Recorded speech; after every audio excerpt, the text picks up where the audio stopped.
Friends, मैं सौरभ, आपका हमारे चैनल पर स्वागत है। आज हम 12th क्लास के ऐसे महत्वपूर्ण प्रश्न के बारे में बात करेंगे जिससे आप 80 में से 40 नंबर ला सकते हो, यानी कि आप 50% स्कोर कर सकते हो। आप कंफर्म है, यदि आप ये मेरे 1520 क्वेश्चन लिखें, इसमें मैं आपको 15 से 20 क्वेश्चन कराने वाला हूँ। इसको आप ध्यान से सुने। ये इसमें सभी टॉपिक को सम्मिलित करने वाला हूँ जो महत्वपूर्ण प्रश्न है, और आपको एक पूरी वीडियो देखनी है जिससे कि आप मिनिमम 40 मार्क्स ला सकते हो, और या फिर उससे ज्यादा यदि आप कुछ और भी जानते हो या फिर और भी आपको फायदा होगा, बेनिफिट होगा आपके लिए। और हम पहले बात करते हैं, फर्स्ट क्वेश्चन है। फर्स्ट क्वेश्चन क्या है हमारा कि यदि ई और एफ इस प्रकार की घटनाएं हैं कि पीई 0.6 और एफ की प्रायिकता 0.3 है, और पी इंटरसेक्शन एफ 0.2, तो पी ई बाई एफ और पी एफ अपॉन ई ज्ञात कीजिए। जो हमारा सवाल है ये है सह प्रतिबंध प्रायिकता, यानी कि यदि आपको एक घटना दी हो और दूसरी ज्ञात करनी हो, इसको हम कैसे सॉल्व करेंगे। इसके लिए मैं आपको एक सूत्र है, वो क्या है। जैसे यदि आपसे पूछा जाए पी ई बाई एफ, इसका मतलब क्या है। इसका मतलब है यदि आपको एफ घटना ज्ञात है, आपको ज्ञात करनी है ई घटना, इसका मतलब ये है। इसको आप सॉल्व कैसे करोगे। इसका सॉल्यूशन है कि पी ई और एफ का क्या है, इंटरसेक्शन, और जो आपको नीचे घटना दी हुई है एफ, इसको आपको कहां लिखना है, नीचे, बस सिंपल। और इसमें आपको क्या रख देना है, इनके मान रख देने। इसी प्रकार इसको ज्ञात करेंगे पी एफ अपॉन ई, ई और एफ का क्या करना है आपको, इंटरसेक्शन, और जो आपको नीचे घटना दी हुई है ई, इसको आपको लिखना है नीचे।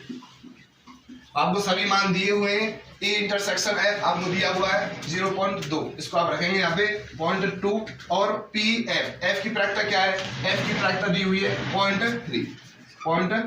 इसका आंसर क्या हुआ, 2/3। इस प्रकार इसको याद करेंगे हम। पी ई इंटरसेक्शन एफ, ई और एफ का जो इंटरसेक्शन है वो क्या है, 0.2, और पी ई यानी ई की प्रायिकता आपको दी हुई है 0.6। इसको हम कैंसल आउट, और ये 2/6, इसको कैंसिल करेंगे 1/3। इसी प्रकार हमारा नेक्स्ट प्रश्न है। हेलो फ्रेंड्स, ये हमारा सेकंड सवाल है। सेकंड सवाल जान रखें, ये सवाल बेज प्रमेय से संबंधित है। यदि आप इस सवाल को अच्छे से समझते हो ना, तो निश्चित है कि बेज प्रमेय से क्वेश्चन आएगा, और बेज प्रमेय का जो थीम है ना, वो आपको इस क्वेश्चन से मिल जाएगा। बेज प्रमेय को आप कर पाओगे बिल्कुल आसान तरीके से, लेकिन आपको बड़े ध्यान से सुनना है इस सवाल को। ये सवाल क्या कह रहा है, एक व्यावसायिक निर्माता के पास ए, बी तथा सी मशीन ऑपरेटर है। आपको साथ के साथ जैसा जैसा ये कहता है आपको ऐसा ही करना है। कितनी मशीन ऑपरेटर है, 3 है, ठीक है सर। प्रथम ऑपरेटर ए, जो पहला ऑपरेटर है वो 1% खराब सामग्री उत्पादित करता है, और बी 5%, और सी 7% खराब सामग्री उत्पादित करता है, और कार्य पर ऑपरेटर ए कुल समय का 50% लेता है, और ऑपरेटर बी कुल समय का 30% तथा सी कुल समय का 20% लगाता है। यदि एक खराब सामग्री उत्पादित है, क्या एक खराब सामग्री उत्पादित है, तो इसे ए द्वारा उत्पादित किए जाने की प्रायिकता क्या है। इसको आप समझे ध्यान से। इसने कहा है कि 3 मशीन है, ए और बी और सी, ठीक है। और जो ए मशीन है वो 1% खराब सामग्री उत्पादित कर रही है, और जो बी है वो 5% और सी 7% खराब सामग्री उत्पादित कर रही है।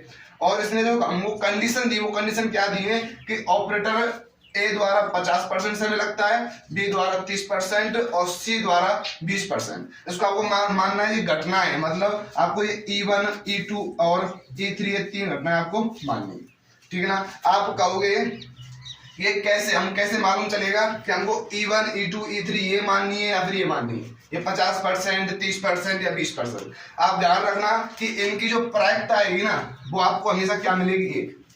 इन तीनों की प्रायिकताओं को आप जोड़ोगे तो इसकी प्रायिकता आपको 1 मिलेगी, लेकिन इसकी प्रायिकता आप देख सकते हो 1 है ही नहीं। ये कितने अंक हो रहे हैं, ये हो रहे हैं 13, ठीक है। इसकी प्रायिकता है ही नहीं 1, लेकिन इसकी प्रायिकता आपको मिलेगी। कैसे मिलेगी कि E1 का आपको रखना, जो E1 घटना है वो घटना क्या है कि उसने क्या किया, उसने समय लिया है। E1 का मतलब उसने समय लिया है। उसने कितना समय लिया है, समय लिया है किसने, ए मशीन ने, मशीन ए द्वारा समय लिया गया, मशीन ए द्वारा। और जो E2 घटना है इसके अंतर्गत जो समय लिया गया है वो किसके द्वारा, मशीन बी द्वारा। समय लिया गया मशीन बी द्वारा। और E3 घटना में जो समय लिया गया है वो समय लिया गया है मशीन C द्वारा, मशीन C द्वारा। और आपको इधर ही आपको क्या करना है, आप इनकी प्रायिकता याद कर लेंगे। यदि आप बात करेंगे प्रायिकता P(E1) की और E2 और E3, इसकी प्रायिकता आप कैसे ज्ञात करोगे? आपको दिख रहा है कि जो मशीन A द्वारा समय लिया गया है वो कितना है, 50% है। कितने परसेंट है, 50। आपको पता है जैसे ही हम परसेंट को हटाएंगे तो नीचे क्या लगाएंगे, 100, 50/100। और ये कितना है, जो B द्वारा लिया गया समय, B द्वारा लिया गया 30% और C द्वारा 20। आप देख सकते हो इनका योग करेंगे तो 100/100 आएगा। हमको 100/100 यानी कि 1, और यही हमारे हमको ये घटना माननी है, हमको घटना ये नहीं माननी है। तो क्या है, एक कंडीशन है, चाहे वो मशीन A हो, चाहे B हो, चाहे C हो, तीनों का कॉमन चीज है। कॉमन क्या है कि वो खराब कर रही है वस्तु को, कॉमन क्या है, खराब कर रही है। उस कॉमन चीज को आपको मान लेना है A, खराब होना, खराब उत्पादित, खराब उत्पादन करना। जो कॉमन घटना है तीनों में, मशीन A द्वारा, B द्वारा, C द्वारा, वो क्या है कि खराब उत्पादन करना, ये हमारा कॉमन है। अब इसने क्या कहा है, इसने कहा है कि यदि एक खराब सामग्री उत्पादित है, तो एक खराब सामग्री उत्पादित है, हमको घटना दे दी कि हमको जो खराब सामग्री है वो उत्पादित है, या हमको घटना जो हमको दे दी है वो हमको कहाँ रखनी है, नीचे रखनी है। मैंने आपको भी बताया फर्स्ट क्वेश्चन में। और इसने कहा है कि ज्ञात करना है, आपको ज्ञात क्या करना है कि ये A द्वारा उत्पादित किए गए जाने की प्रायिकता ज्ञात करनी है। किसके द्वारा, A द्वारा, यानी कि आपको किसके द्वारा, E1। आपको P(E1)/A आपको क्या करना है, ज्ञात। और आपको कैसे याद होगा, ये आपको बेज प्रमेय से याद होगा। और बेज प्रमेय क्या होती है, इसका एक सूत्र होता है, आपको याद होना चाहिए। वो सूत्र होता क्या है, वो होता है, ये इसी की बात करें, P(A) × PA/E1 अपॉन PA। ये PA क्या है, PA हमारी संपूर्ण प्रायिकता, क्या है, संपूर्ण प्रायिकता। और PA का जो सूत्र होता है वो सीधे सीधे सुने यहीं पे लिख देता हूं। वो क्या होता है, वो होता है जो सभी घटना है, जैसे P(E1), यहाँ पे E1 था ना, यहाँ पे E1 आएगा। मैंने आपको पिछली वीडियो में बताया, पिछले क्वेश्चन बताया, जो आगे नीचे होता है ना उसी को हम साइड में लिखेंगे, ठीक है ना। ये हमारे सह प्रतिबंध प्रायिकता के नियम से आया था ये हमारा। और P(E1) × PA/E1 plus P(E2) × PA/E2 plus P(E3) × PA/E3। हमको इतनी घटना लेनी थी, हमको दे रखी है, 3 दे रखे, हमने 3 बार ले लिया इसको। इसमें हम सभी के मान रख देंगे, लेकिन मान आएंगे कहां से, 3 मान हमारे पास है। लेकिन यदि हम बात करें PA/E1, PA/E2 और PA/3, इसका क्या मतलब, इसका मतलब है PA/E1 यानी कि E1 द्वारा समय लिया गया मशीन A द्वारा, और कितने A यानी कि खराब हुई मशीन A द्वारा जब उत्पादित की जा रही है सामग्री, तो कितने परसेंट खराब वस्तुएं A द्वारा हुई है, 1%। कितने हुई है, 1%, 1/100। ऐसे ही PA/E2 यानी कि मशीन B द्वारा उत्पादित किया गया, और कितने परसेंट खराब वस्तुएं, 5%, ठीक है ना। इसका क्या होगा, 5/100। और उसी प्रकार PA/E3, और जो C मशीन के द्वारा 7% वस्तुएं क्या हुई है, खराब, 7/100। अब ये वैल्यू आपको इसमें पुट कर देनी है, आपको इसका मान प्राप्त हो जाएगा। इस तीसरा क्वेश्चन है वो है, हम ये जो आपको मान दिए हुए हैं ना, इनको मैं पुट करके आपको बताता हूँ कैसे सॉल्व करना, ठीक है ना। P1 आपको दिया हुआ है 50/100, 50/100 मल्टीप्लाई करना आपको PA/E1 क्या है, 1/100, 1/100।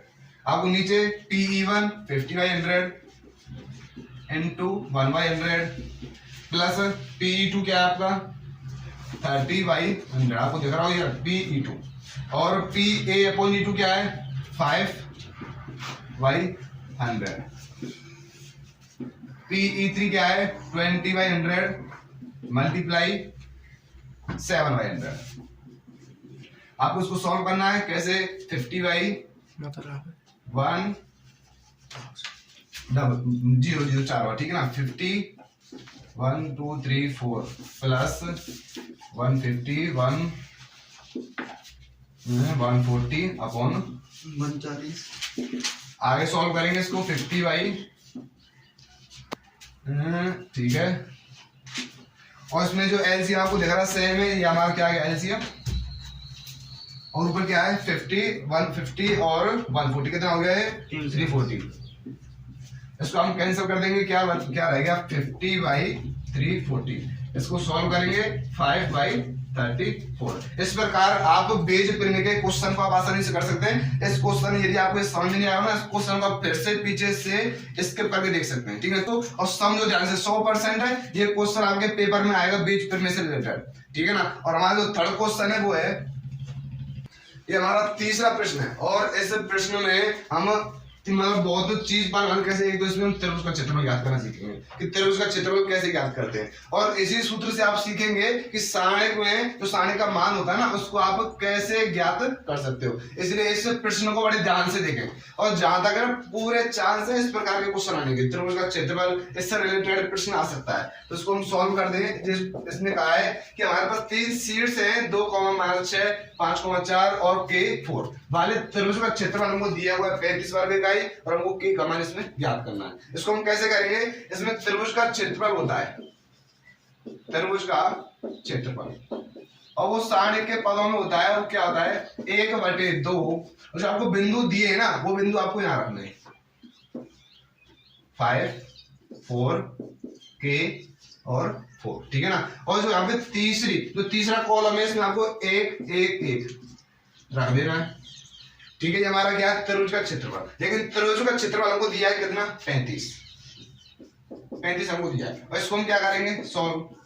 इसको हम सॉल्व किस प्रकार करेंगे, देखो हम इसको आप कैसे भी इसको सॉल्व कर सकते हो। चाहे तो आप एक इस रो से कर सकते हो, या फिर आप इस फर्स्ट कॉलम से कर सकते हो। हम किससे ज्ञात करते हैं, हम जो फर्स्ट रो है ना, इससे हम ज्ञात करते हैं। इसमें हम पहले आपको 2 लेना है, और उसके बाद आपको ये वाली पंक्ति और ये आपको छोड़ देंगे।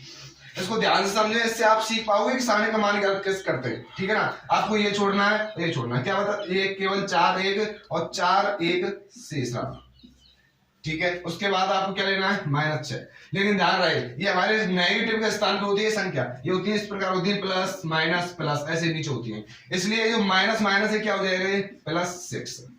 अब इसकी जो कॉलम है साइड में, और इसका जो रो है ना, कॉलम है और रो दोनों को आपको छोड़ देना है, और रहेगा क्या शेष 5, 1 और K 1, ठीक है ना। उसी प्रकार यहाँ पे 1 क्या शेष रहेगा, यहाँ पे 5, 4 और K 4, ठीक है ना। आपको ये ज्ञात करना है, कैसे ज्ञात करेंगे, ये जो 2 है इसका मल्टीप्लाई इधर कर दें, क्या मिलेगा हमको 70 = 2 का मल्टीप्लाई इससे है। इसको सॉल्व करेंगे, सॉल्व कैसे करेंगे, इसका मल्टीप्लाई इससे, माइनस करने के बाद इसका मल्टीप्लाई इससे, 4 - 4।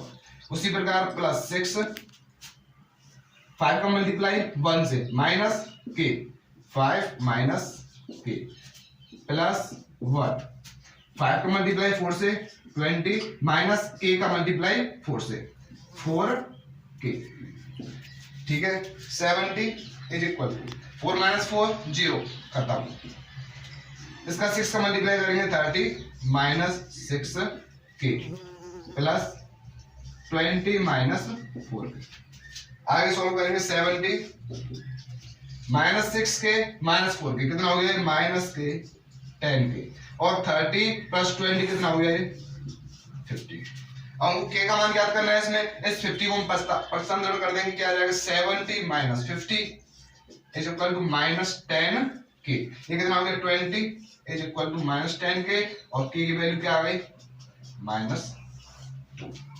इससे आप सीख सकते हैं कि सारणी का मान कैसे ज्ञात करेंगे, और इससे आप सीख सकते हैं कि त्रिभुज का क्षेत्रफल यदि आपसे पूछ लिया जाए तो उसको आप कैसे ज्ञात करेंगे। ध्यान रखना, इसमें आपको त्रिभुज का क्षेत्रफल पहले ही दिया, केवल K का मान पूछा है, इसमें आपको केवल K का मान पूछा है। और यदि एक कंडीशन में ऐसा हो कि आपको ये शीट्स दे दिए हो, आपसे कहेंगे त्रिभुज का क्षेत्रफल ज्ञात करो, तो भी ये विधि काम करेगी। हमारा जो नेक्स्ट क्वेश्चन है 4th क्वेश्चन,